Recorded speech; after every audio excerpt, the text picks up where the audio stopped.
On va amorcer dans quelques secondes. Ben voilà, cette première mi-temps, un match qui vous est présenté par BMO.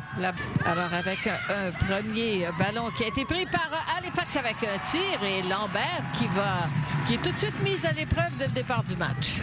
Saumur à 4, 5 joueuses devant.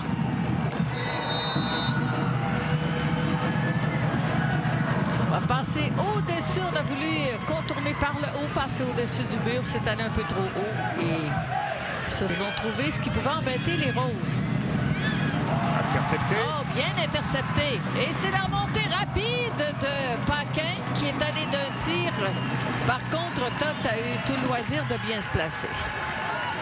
D'accord. Encore une fois, ça fait 3 ballons récupérés en pression vraiment par les Roses. La Paquin se met tout de suite en interceptant. Bon, alors c'est un petit écran, en fait, à 2 joueuses qu'on va placer devant ce tir de Paquin qui est allé directement sur Todd, qui réussit l'arrêt. Je ne sais pas si il y avait 30% de possibilité d'orage ce soir. Et Lambert va capter le ballon. Ballon pour Minas. C'est un peu vif ce coup de pied et ça oblige Cherim à faire un bel effort, ce qu'elle réussit. Cherim, pas beaucoup d'espace pour passer ce ballon qui sera partiellement dévié et c'est Sauvé qui arrivait derrière. Megan Sauvé qui a un but cette saison. En 2 temps, Cherim, une feinte de centre tout de suite après son crochet qui déséquilibre l'adversaire. Elle repousse son ballon pour centrer. Qui passe tout aussi vivement. Attention, Lambert qui a remis un ballon un peu délicat à Stephanie Hill. Et elle a attendu quand même pas mal le dernier moment pour aller prendre le ballon. Elle a bien jugé sa course et la trajectoire du ballon. Mais c'était chaud. Bilbo avec une passe pour Paquin. Paquin qui fait un crochet vers l'intérieur. Oh, c'est un ballon qui va taper la barre transversale. Failli être surprise par la frappe de Paquin. Joli crochet extérieur du pied, frappe tout de suite. Ce serait pas étonnant de voir Paquin marquer ce soir. Elle va s'avancer près de la surface. Ballon pour Nakamura. Allen de l'intérieur de position. On a eu plusieurs ce soir dans cette première mi-temps. Et un ballon qui est allé directement sur Todd. Repris du bout du pied par Bilbo. Un ballon qui revient pour Stephanie Hill et le but!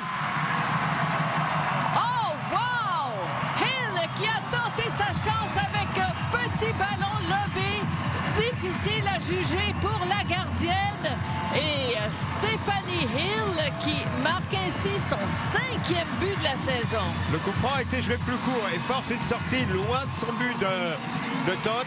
Ensuite, c'est une série d'échanges sur lesquels Halifax est obligé de renvoyer le ballon, mais de le renvoyer toujours dans l'axe. Bilbo tente de le remettre une première fois devant le but. Il revient une deuxième fois et là, Stéphanie, on va revoir. Paquin, toujours en contrôle du ballon, ouvre pour Cherim. Paquin qui avait bien vu la course amorcée de Cherim. Whittaker, le ballon dévié de la tête.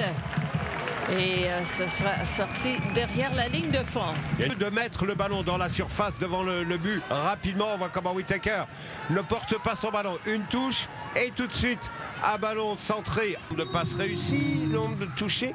Ces chiffres qu'on a seront plus en faveur de Halifax sur la première mi-temps. Mais ça ne donne absolument pas une idée de ce qui s'est passé pour de vrai. C'est un peu mou de la part de Cherim. Et c'est un ballon, attention pour Kennedy. Oh, quel geste défensif. Et c'est Miller qui a eu cette occasion. Voilà, Nakamura. Ouais, c'est une passe un peu molle. Kennedy plutôt. Qui est interceptée par Nakamura avec une défaite à domicile. Ah, Mognard qui s'amenait dans la surface de réparation. C'est repris derrière par Paquin. Le but! Quelle course! Ça, c'est dans son appel et le service parfait qui lui est donné au moment où elle s'arrache à une première adversaire. Par contre, ensuite, elle a encore beaucoup de travail à faire pour terminer. Ah, quel beau but! Belle poussée là de. On voit Mognard. Sauvé. Et Là, regardez Paquin qui arrive dans le portrait. il y a 2 coups d'œil de Sauvé pour voir les courses de ses partenaires. Là, Paquin, elle a pris l'avantage sur ses 2 adversaires. Et il faut ensuite qu'elle puisse dribbler la 3e. Ça, c'est dans la vitesse. Et terminer pied gauche, frappe croisée. Tout de suite en mode attaque. Avec la montée de Cherim sur la droite, s'en va vers le centre pendant que Whittaker offre une possibilité sur la droite complètement. Le centre, Cherim en se retournant et le ballon qui a été dévié. Sauvé par Toth. Excellente sortie de la gardienne qui effectue ce long changement. Et à l'appel de Shane qui ramène des défenseuses avec elle, mais c'est surtout Whittaker qu'elle a vu de l'autre côté. Pour Miller qui est passé sur la gauche. Passe au centre pour Kennedy. Kennedy avec un ballon derrière. Le tir qui sera Juste à côté.